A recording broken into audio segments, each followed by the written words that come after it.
got a couple things we need to bring to the light.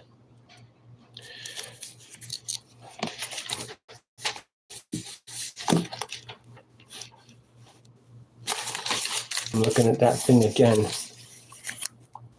A lot of it is just making me very sad, because everything that is most despicable about human nature, behavior, experience is happening in large doses now.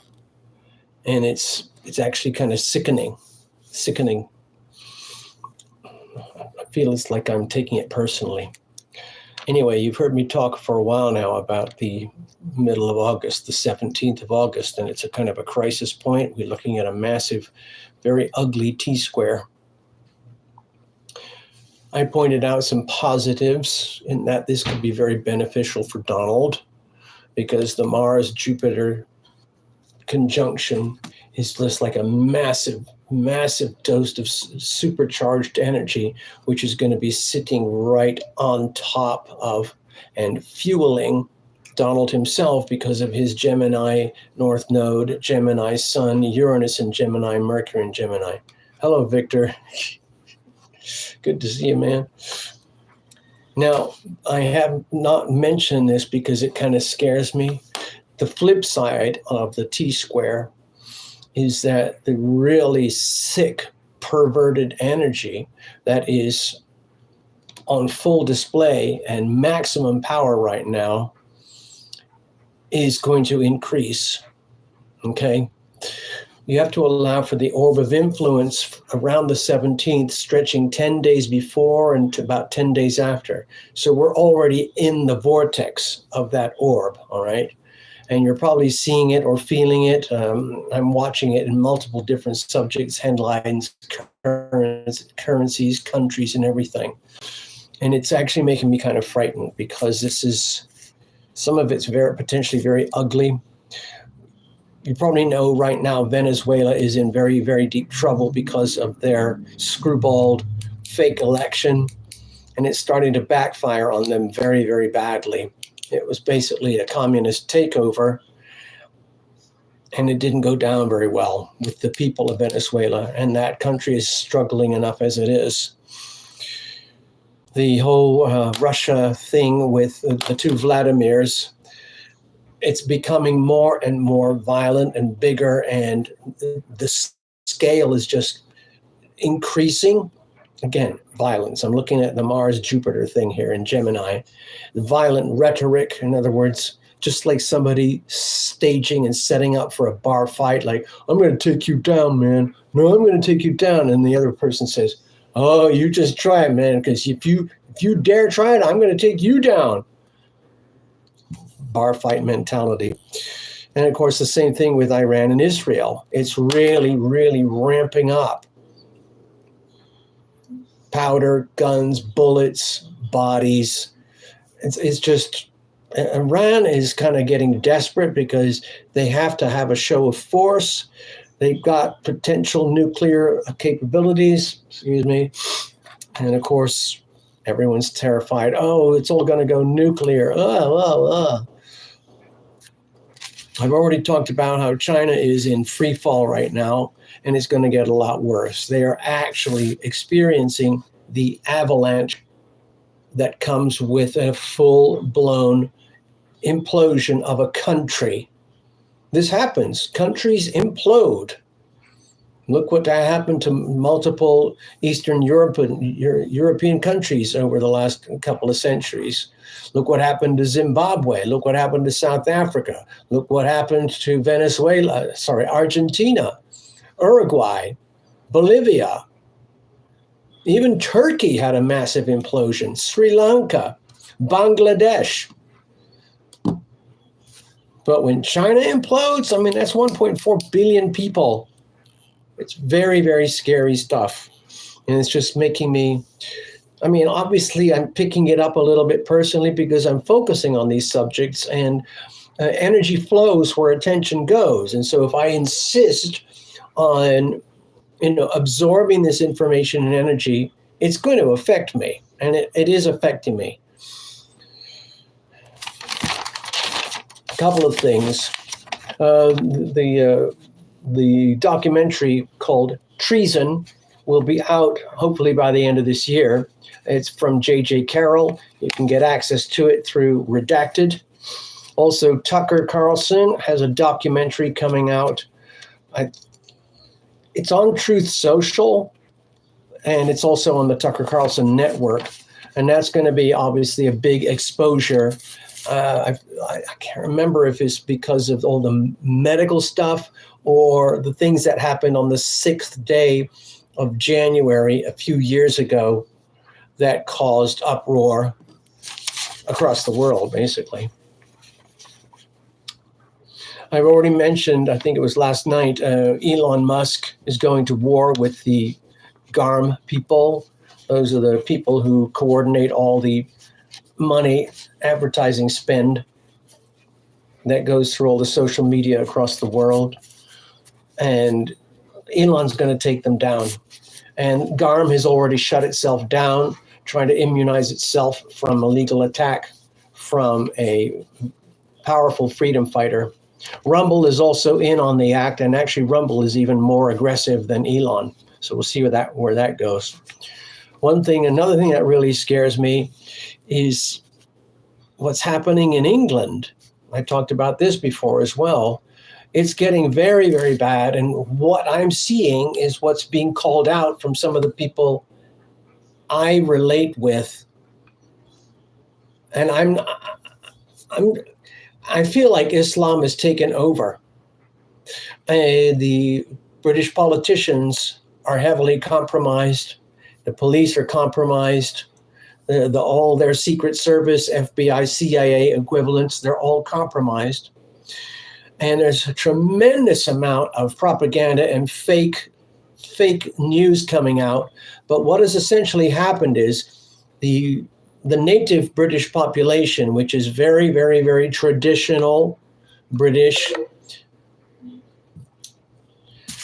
population, they're getting screwed big time.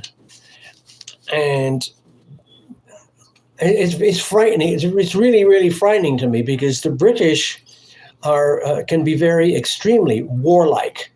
And they are now heading on face-to-face tyranny versus freedom.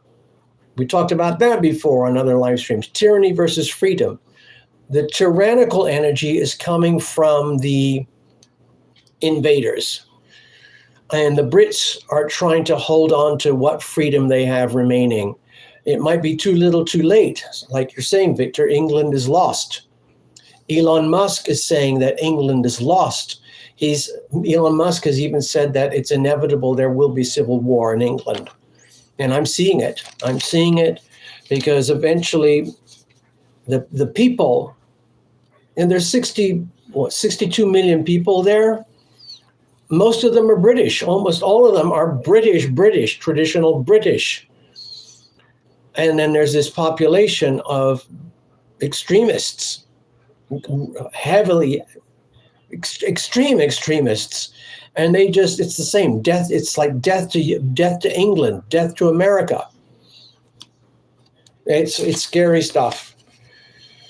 And it's all escalating, as they say, escalating. Growing. I already mentioned earlier again about China in free fall. The sheer scale of it is terrifying.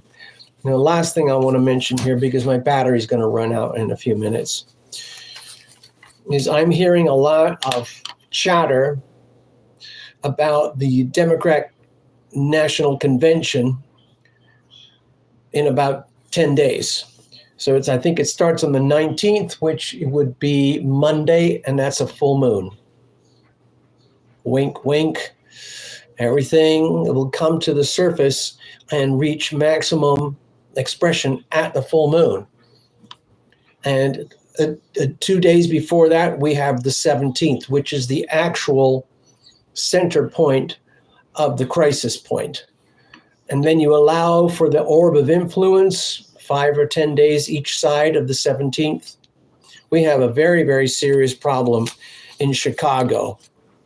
And what I've just been learning is that it's turning into, they're preparing basically for a war zone where there are a lot of, I guess, first responders, emergency medical people, defense, National Guard, police, and all of that are anticipating extreme violence and a lot of mass casualty, okay, for whatever reason. I'm not going to say how or why, but they're preparing for it. It looks to me personally like it's going to be extremely volatile. One of the things, last 2 points, I'm sorry, I'm going to go back to this thing again here. Well, where is it? Sorry, this thing here. All right. I'm going to go back to this thing. Sorry if you can't see it very well. The pivot point of the T-square is Mars conjoined Jupiter in Gemini, and it's on the 17th. It's the 17th degree as well, or 18th or whatever. You give a couple of days each side. It's very, very beneficial for Trump if you just think of Mars and Jupiter in Gemini, okay? And Trump will be facing off against very powerful enemies, okay, who are doing everything they can through nefarious means to take him down. He is in a lot of danger. He's in permanent, perpetual danger now, and he knows it. There's, chatter about how his plane had to loop around today because of some apparent mechanical failure. And people are thinking, well, maybe there was an attempted assassination. Again, he's now permanently under threat of assassination. Now, things can flip around. It's the same conversation, but depending which side of the T-square you're looking. If you're looking at Donald Trump and you're one of the enemies of Donald Trump, then you have tremendous force on your side. There's the Neptune-Virgo polarity there. It's a very powerful opposition. It's very nasty. It's very ugly. And it's basically going to be pointing at Donald. On the other hand, flip the triangle around, Donald is in an extremely powerful position. He's more powerful now than ever before. And that energy is going to be facing off against the polarity of the Pisces-Virgo axis. What does that mean? It means more and more and more and more of this. Tyranny versus freedom. Propaganda, lies, deception, betrayal, theft, crime, blackmail, murder versus the Constitution, free speech, the right to defend and protect ourselves. That's what is shaping up here.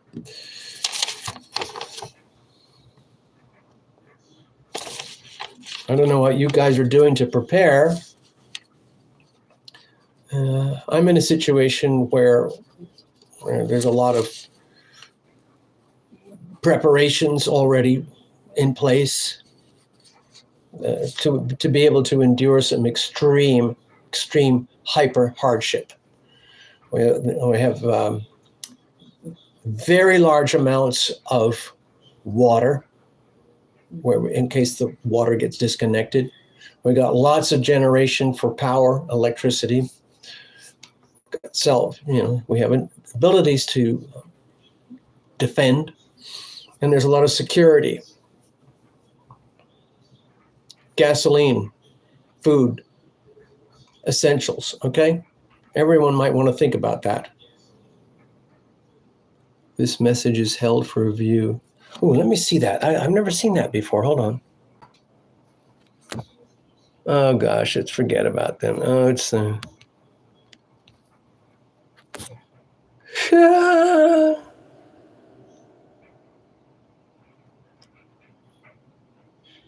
Oh, it's a load. I'm just going to hide it. I'm going to hide it again.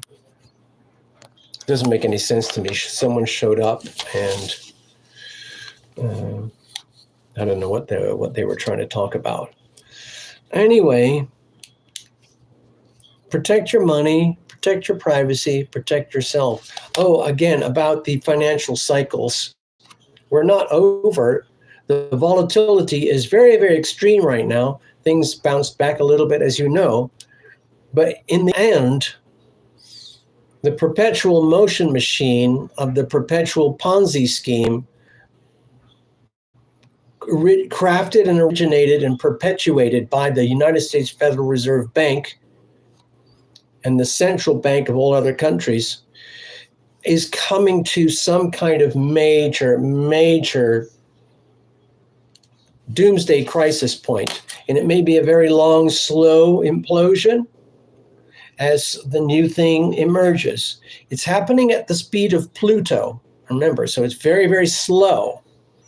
But again, with tectonic plates, you can have tremendous pressure for 10, 20, 50, 100, 1,000, 10,000 years, and you don't even know it's happening until something goes. That's what we're dealing with here with the global financial system. So do whatever you feel is best for you to protect your money, your sovereignty. Trying to think of a cheerful note on how to depart this evening. Oh, I gave myself a very, very big treat today. I watched a movie. I haven't done that for quite a while. I watched something called The Beekeeper. It was very, very, very interesting to me. It was a crazy action thing. It had Jason Statham in it. He's like this super hyper violent action hero, and he can take out 10 FBI, 20 CIA, 100 cops, 50 SWATs just by doing this. Anyway, he saved the day. But the theme to me was fantastic. I loved it. The story of the beekeeper is that a beekeeper is Jason Statham. I love that. I love that stuff. The beekeeper keeps an eye on the hives, and he's very, very conscientious to make sure that the hives are healthy. And the beekeeper is the theme of the movie. And of course, Jason is the beekeeper. And as the movie evolves and grows, the phenomenon of the beekeeper is correlated with actual behavior of bees and bee society.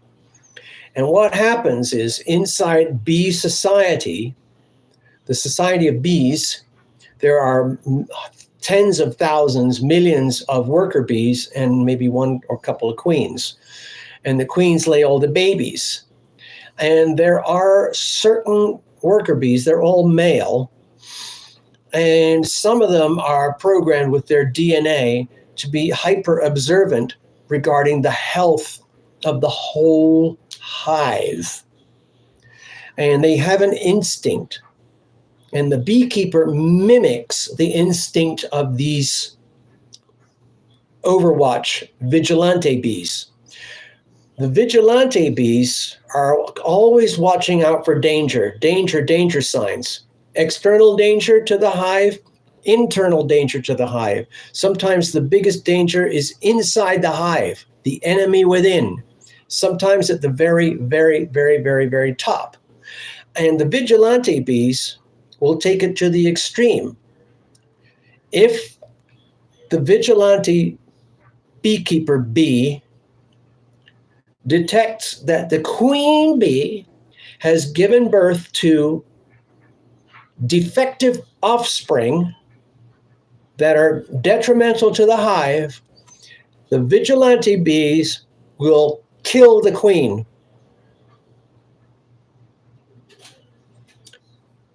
Yep. And they'll find another queen, nurture the queen, and create a new population. And the storyline of the beekeeper is that Jason emulates the bees, emulates the beehive. He is the vigilante protecting the hive, even if it means from the queen itself. If I say any more, I'll give away the whole story, and I don't want to wreck it for you in case you want to watch it. I loved it. It's just classic Jason Statham.